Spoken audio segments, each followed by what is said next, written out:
Поплава од лажни вести дека Македонија победила во Страсбург како правна држава во случајот за аболицијата на екс-претседателот Иванов. Ниту Македонија извојувала победа, ниту е правна држава ако не ги испочитувала основните човекови права, туку системот не чини, тврди адвокатот Тони Менкиновски. Вели, согласно решението на Судот за човекови права, македонскиот судски систем има задача да ги исправи сите повреди на конвенцијата кои Страсбург веќе утврдил дека ги има. Тие денеска сите шират лажни вести. Значи денеска судот во Страсбург не е одби, кажа дека е преурането и може ако сакате и да ви цитирам, ако сакате, и веднаш ќе ви го цитирам и тоа е оно што никој не го забележа, а треба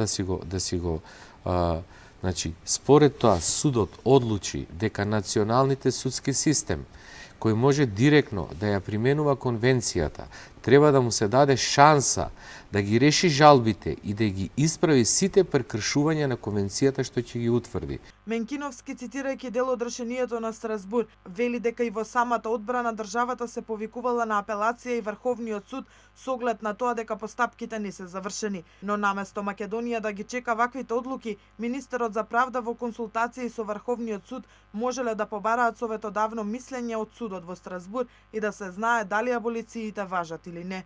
На место, значи, толку години за таа аболиција, значи, да се водат толку полемики во правниот систем, можеше, согласно тој протокол кој е влезен од 2017 и 2018 во сила во Македонија, значи, да се достави до судот во Страсбург да го прашаат дали аболицијата важи или не важи.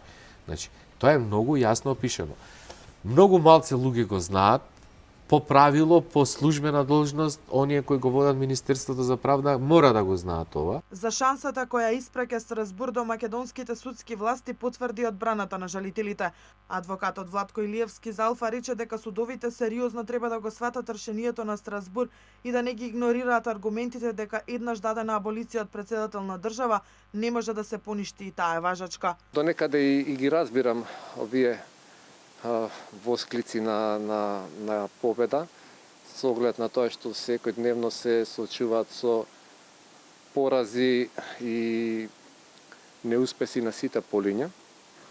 Така што може би видоа во ова една сламка за да се прикажат малку во поинакво светло.